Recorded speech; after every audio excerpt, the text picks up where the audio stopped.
Hey, welcome to Commando on Demand, where we talk to the industry movers and shakers and keep you up to date on everything digital. I'm Kim Commando. Today we're going to talk about how people are actually making money, real money, selling web domain names. That's right, sometimes lots of money. We're going to get to all that, but first, a quick thank you to one of our partners who help make these Commando on Demand podcasts possible.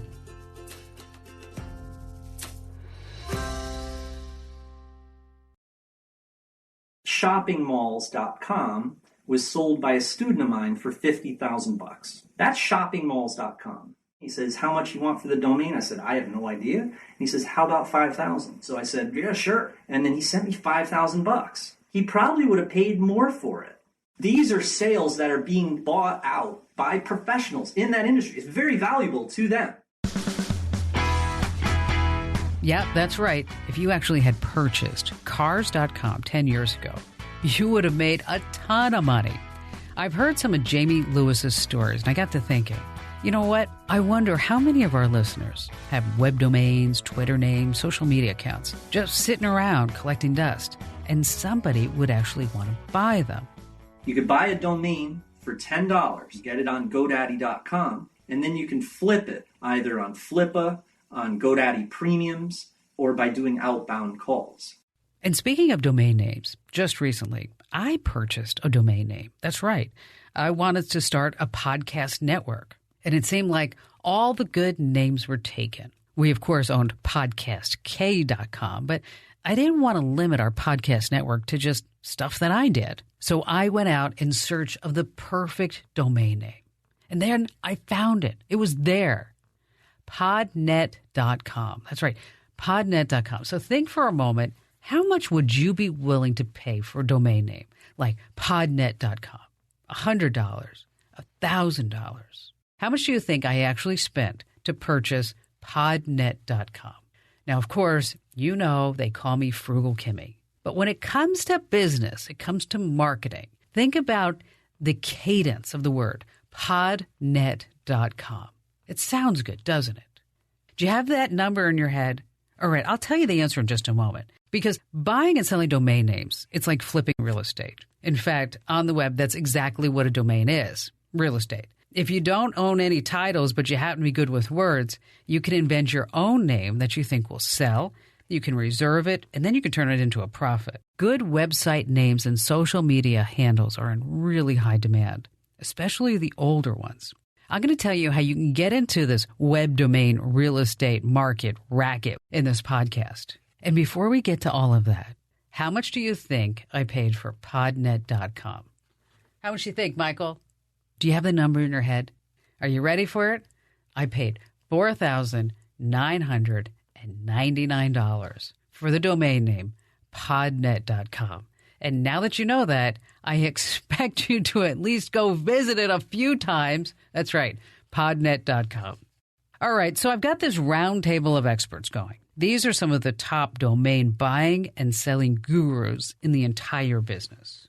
Now, of course, I couldn't get them all to be at the round table at the same time, but thanks to great audio technology and some great audio editors, we put them all together just like it was a roundtable discussion because it's a lot easier to understand it all that way. So we have Chris Hughes. He's from A Nerd's World, one of Toronto's top web developers, and his story's really cool. He's a shoe fan, well, like me, and his love of shoes actually turned out to be a very profitable thing. I've always had an addiction for sneakers. I'm almost 40 years old, so I know it's pathetic that I have an addiction for sneakers, but let's be honest, I do. So I was sitting down trying to come up with ideas and names and domains that I wanted to register pertaining to sneakers. And, pen and a paper, literally like this, I'm just writing things down. And I came up with a few names, and one of the names I came up with was shoegasm.com, and it was available. Exciting. I just bought it to sit on it. I had no intention of using it at that time. But the funny part of the story is within like 6 months, I get contacted by a lawyer in New York City saying my client would like to purchase this domain name from you. I hadn't even put a sale sign for sale. I had no attempt at selling this to the general public.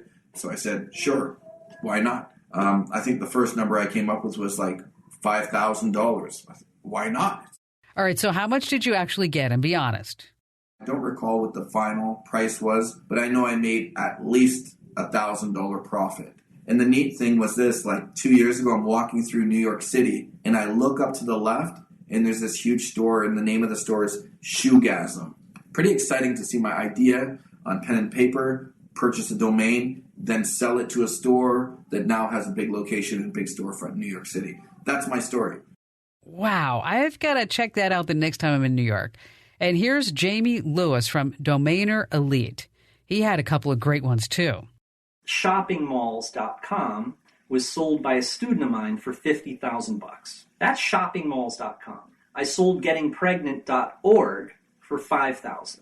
Now right there, do you see the difference? Shopping Malls was 10 times as much money as gettingpregnant.org.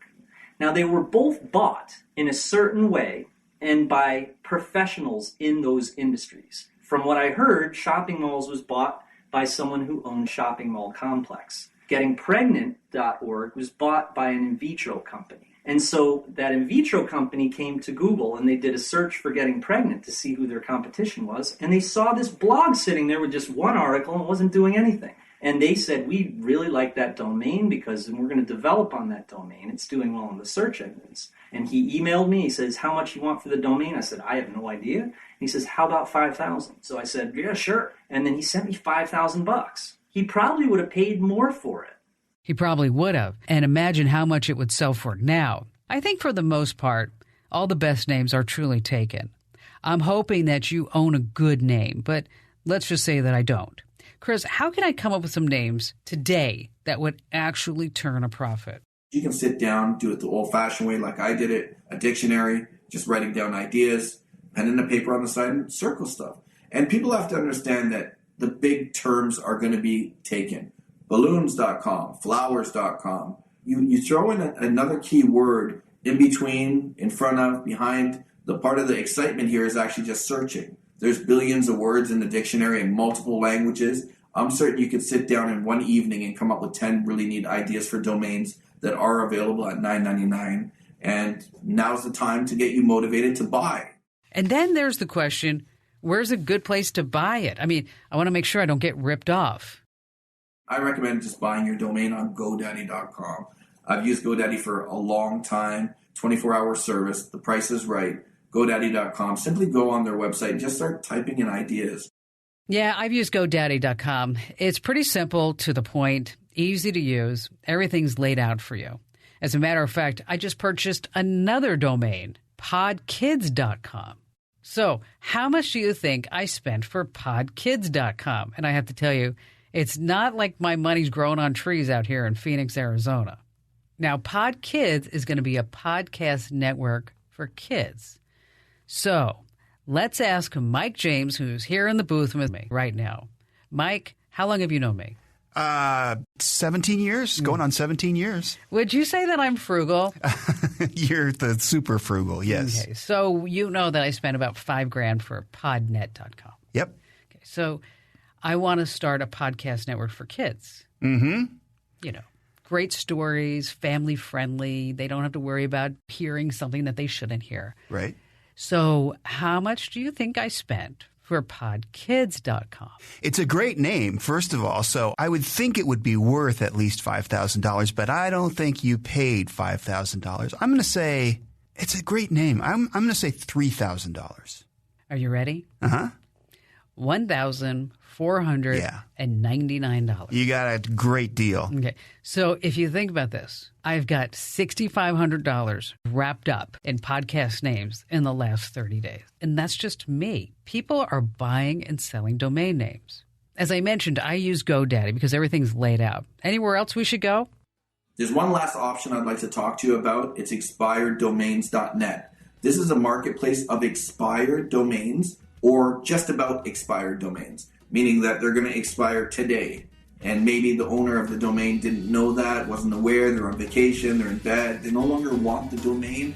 There could be multiple reasons as to why they did not renew the domain, but that means that day you can pick up some really good catches at a low price. Cost starts literally at $1. But if you look to the right, you'll see there's appraisal value. And if people are bidding on a domain, you'll see how many bids there are and what the current value or what the current bid is at. Coming up, what is a domain name worth? We're going to get to all that, but first, a quick thank you to one of our partners who help make these Komando On Demand podcasts possible. This episode is brought to you by Kia's first three-row, all-electric SUV, the Kia EV9, with available all-wheel drive and seating for up to 7 adults, with 0 to 60 speed that thrills you 1 minute and available lounge seats that unwind you the next. Visit kia.com/EV9 to learn more. Ask your Kia dealer for availability. No system, no matter how advanced, can compensate for all driver error and or driving conditions. Always drive safely.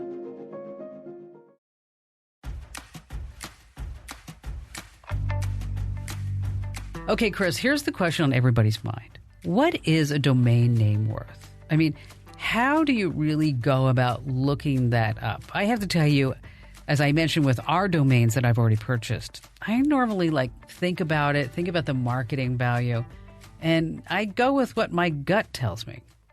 So GoDaddy now has a beta version. It's a domain evaluator. It's a domain appraiser. It's automated and it's incredible that you can type in the idea. They'll evaluate my domain with a certain dollar value. And then on the right, you'll see that they actually show 3 like or similar domains that I've sold. And that's where they get their evaluation from.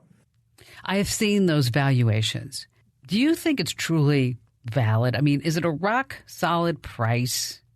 It's just an estimate. Obviously, buyers and sellers can sell it higher or lower than the evaluation. That's just a very rough evaluation as to what they believe the appraisal value of that domain name is. It almost sounds too easy. There's got to be a little bit more to the game, or else everybody would be in it. Hey, Jamie, you want to chime in? A domain isn't just valuable right off the bat. It's valuable because someone is willing to pay that amount of money for it. It's not like a house, in real estate. Like, for instance, my neighbor sold his house for $1.2 million, and this other neighbor sold his house for $1.6 million. So I could sell my house for $1.4 million. But that's not how it is with domains. Domains don't really have that type of value. It could be all over the place. A domain could be worth $500,000, and it could be worth $500. All right, let's dig in. Jamie, I've pulled up a domain name on GoDaddy. Take a look and tell me where you would go from here. This domain has an appraisal of $800. Okay, that's one of the things I'm going to take into account. But that's not enough. I need to do more investigation on this domain. How old is it? Use Wayback Machine. Type into Google Wayback Machine. Okay, that's the second thing to check out. You're a detective now. Did you get the cost per click for the actual keyword? You have to think in different dimensions. It's not only about Estabot says it's worth $1,000. I can get $1,000 for it. I'm going to put it on Flippa and it's going to magically sell. All right. Hey, wait a minute. Back up just a sec. Give us a few other sites where we can actually look up the value. We have Estabot and we have Google AdWords. We have Wayback Machine to show us how old the domain is. But you know what? Use a little bit of common sense and use some comparable sales. Comparable sales are the most important thing, in my opinion, when it comes to domaining. It's kind of like the real estate thing, like where you compare this house that sold next to you. Relatable, comparable sales. Relatable, comparable sales.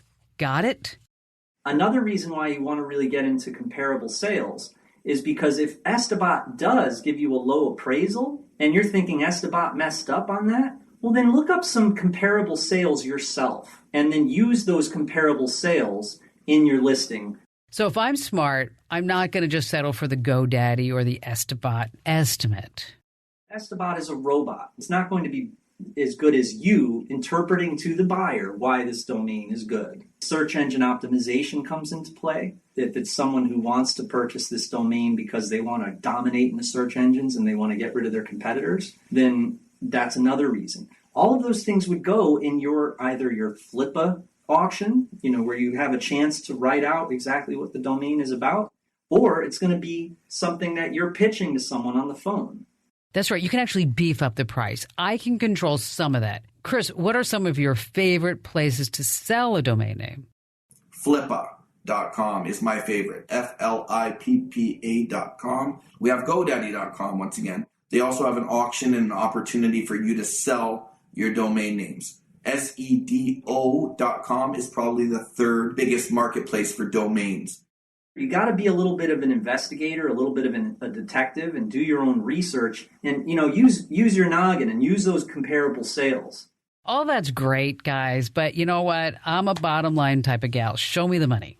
Domains have sold for a lot of money. If you're one of the pioneers in the beginning and you purchased domains like I'm talking about before me, then you could have been, and you held on to the domains long enough, you'll be filthy rich on a beach or a yacht, big private yacht, mansion somewhere.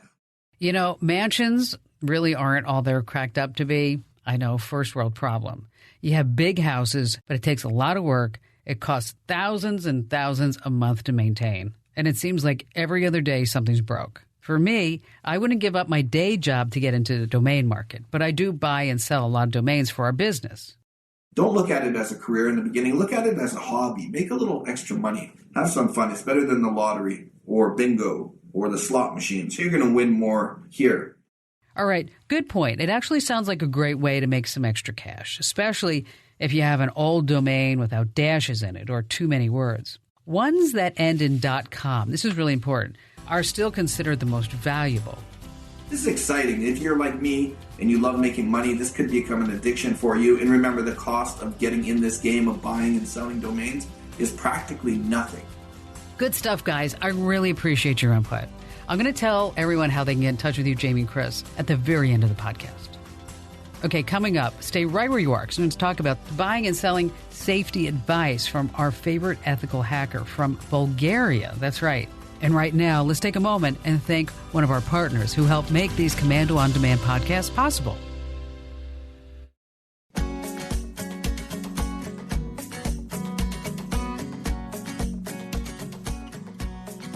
Hey, welcome back. And just like with any new venture, you're taking a risk when you swim with the sharks. And when you buy and sell anything on the internet, you're totally swimming in a big school of sharks. Let me tell you, only in this school, you don't die, you just live and you learn, like in real school. Now, when I was in school, I have to tell you, I really was that techno nerd. And it would have been so helpful to have a big, tough friend to protect me. I didn't have that. They just made fun of me. Think about this. You're walking around with the name Kim Komando? Really? Okay, our next guest is an ethical hacker, kind of like an internet bodyguard in a school of sharks. He also happens to be a martial arts expert, so he's a pretty tough guy. Asen is from Bulgaria, and he works with some major corporations. We have him on the phone right now, and let me tell you, the connection isn't that great, but I wanted to include him in the podcast because what he has to say is really interesting. Asen, welcome to Komando On Demand. Hey, Kim. It's a pleasure to be here. Thank you for the invitation. So, Asen, you can make some big money in the domain flipping business, right? There are some experienced domain flippers that are able to make great money out of it. I'm talking about tens of thousands of dollars. Okay, I have to ask you a question. Who do you think is safer, a flipper or a broker? And just so everybody's on the same page, can you explain the difference between the two? Flippers tend to buy stuff cheaper as they see opportunity in future, and then once the price goes up, they're going to sell it. It's like flipping houses. The broker, they're usually licensed. They're more like organization, something bigger, more reliable. And then you can definitely sell your already developed website through such brokers. They sell something that's already been improved and it's on the market for a long time, and they think they can sell it for a higher price. So definitely I would say brokers are more reliable. What happens when a hacker gets a hold of your domain, or maybe a Twitter handle or some social media account or something else? So usually hackers develop specially crafted scripts. They're looking for domain names of interest. And once the domain name is released or someone forget to pay and renew the plan on the domain name, they buy it. And then once that happens, that domain name, it's already precious for someone. Developed websites, they're looking into bigger companies, more developed in a marketing way. And someone that will definitely spend a lot of money to pay for their domain name to get it back. So this is what hackers target most often. And they're successful. They're pretty successful in stealing or buying the domain names as soon as they drop off the previous owner. And once that happens, it's a long way. Usually you have to negotiate with the hackers, maybe try to pay them. They usually ask for a lot of money in this case. So what you're saying is the absolute truth. I've talked about this on my show many times. You want to make sure that you renew your domain name before somebody gets a hold of it and holds it hostage. That's why whatever email address and phone number that you use to register the domain, you better make sure that this is one that you have for the long haul. Yeah, absolutely. We have a lot of clients that come to us and they say, hey, we didn't know exactly who's going to take care of renewing our domain name plan, and then we forgot to pay it. Someone else bought it and did something terrible, like pointed to a malicious website that did something else, and then all their clients are suffering from it. This is a huge loss for the company, and we help them usually negotiate, since the only legal way here is to negotiate with the new owner and try to buy it back. But if it was stolen, it's another story. Tell us some examples of someone who you had to help to, say, recover their site. Sure. I cannot be too specific about it, but I would say one of the best stories that I have is a site that's usually visited by a lot of children on a daily basis. I'm talking about tens of thousands of children every day. And then someone forgot to renew the domain name that they were using. So another guy saw that and he bought the domain name right away. And then he pointed that domain name to an adult website. I'm talking about a porn site, which was crucial for like the bankruptcy of the business. And we helped them a lot in this case, but they had to go through a long process in order to recuperate back their business up to speed. All right, let me get this straight. So someone actually purchased an expired domain that was originally meant for children, right? And then redirected that to a porno site? Gosh, people. Unbelievable. Yes, absolutely. The domain name just pointed to another web server. This is how it usually works. Like you're buying a SIM card, and when you put it in your phone, you tell that phone to work with that specific phone number. Same thing goes here. That domain name, once you put a specific IP address to point, when you access that domain name, it will point you to that server. And in this case, the server was actually hosting a porn website. Obviously, that can put a damper on your company's reputation. Absolutely, yeah. I've seen it happening, and that's why I would recommend to all the website owners to have a specific person or maybe automated notice that will help them renew the domain name on time, their plan on time. And most of the hosting providers, they provide such notices, early notices. They will send you email, maybe SMS or something like that to basically remind you, even a phone call from time to time, depending on the hosting provider. Yeah, let me tell you, we're on top of that stuff here at Westar and Komando.com. I mean, we have to be. Now, I know you mainly work with large organizations and conglomerates, but what if someone wants to get in touch with you? Can they do it? Absolutely, yeah, Kim. Our headquarters is in Dallas, Texas, but we have employees working remotely throughout the entire U.S. Our website is enforcecyber.com, and my profile could be found also on Upwork. We do a lot of consulting work, and we also provide MSSP, which is Managed Secure Service Platform, to our clients and help them manage their security, information security in the best possible way. Asen, I really appreciate you taking the time to call in and speak with me today. And I'm really glad that you're on our side. I'm telling you, we need more people like you. Thank you. It was a pleasure. Thank you for the invitation. Up next, we're going to go through some more key points, and we're going to talk about the possibilities and the pitfalls, the plans, and some of the more intricate details of buying and selling domain names. Okay, before you sell anything online, the first thing you need to ask yourself is, am I breaking any rules? We never give legal advice at Komando.com and here on the podcast, and I certainly don't want to give you that impression. I will say that when it comes to selling other online commodities like Twitter handles and Instagram accounts, things can get dicey. You see, most social media platforms don't allow you to sell your accounts there. It's pretty much spelled out in the terms of service when you signed up. So if this is something that you're interested in doing, make sure that you actually read the terms of service and research the current internet laws before you do anything rash. You also want to ask yourself, what's the worst thing that can happen if I sell my domain name? Well, if you have an established clientele, you definitely don't want to ruin your reputation by letting that domain fall into the wrong hands. But if you have a cool old domain name that you never use, heck, it might be worth going to Estabat, Flippa, or GoDaddy and checking out the value. Who knows? You might be sitting on a gold mine. But like Jamie Lewis said, don't ever settle on just the robot-generated numbers. You don't know if they're really on the up and up. Speaking of, thanks again, Jamie, for being part of the podcast. You can find Jamie over at domainerelite.com or on YouTube, by the way. His tutorials are loaded with information. Chris Hughes also had some great ideas for creating new names, but his expertise goes way beyond that. He also owns A Nerd's World, which is one of Toronto's top web development agencies. They have 3 storefronts, and get this, they all wear bow ties and horn-rimmed glasses. Yep, that's hip and helpful. You can pick his brain over at nerdsworld.com or check him out on YouTube.